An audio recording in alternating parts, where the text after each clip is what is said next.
This week, I was joined at the White House by American families whose loved ones were killed by illegal immigrants. Many of these illegal immigrants had extensive criminal records and had been repeatedly deported. Every single one of these deaths was preventable. These beautiful American lives were stolen because our government refused to do its job. If the government had simply enforced our immigration laws, these Americans would still be alive today. That's why, since the day I took the oath of office, I have been restoring the enforcement of our immigration laws and the protection and defense of our borders. These courageous Americans joined me at the White House to call on Congress to pass two bills that I campaigned on during the election. If enacted, these bills will save countless American lives. The first bill, Kate's Law, is named for Kate Steinle, who was killed by an illegal immigrant who had been deported 5 times.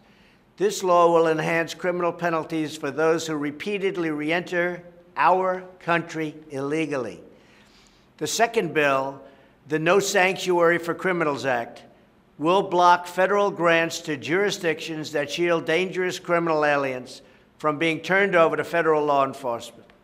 On Thursday, I am glad to report these two bills passed the House of Representatives.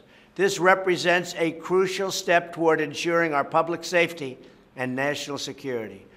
I want to thank Judiciary Chairman Bob Goodlatte for his dedicated work on these critical bills, as well as other crucial legislation that will soon be considered as well. I also thank leadership for advancing these life-saving measures. I now call on the Senate to take up these bills and send them back to my desk for signature as soon as possible. We need security. We need safety in our country. And I call on all members of both parties to stand united with victims to stop these terrible and senseless crimes from ever happening in the first place. This legislation presents a simple choice.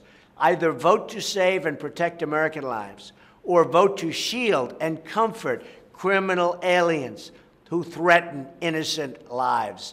And they've been shielded too long. As we head toward the 4th of July, we remember now more than ever to cherish our freedom. The foundation of freedom is the rule of law. It forms the bedrock of our Constitution and the cornerstone of our way of life.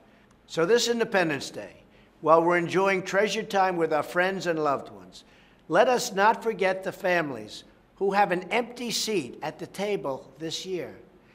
And let us pledge that from now on, we will protect, defend, and save American lives.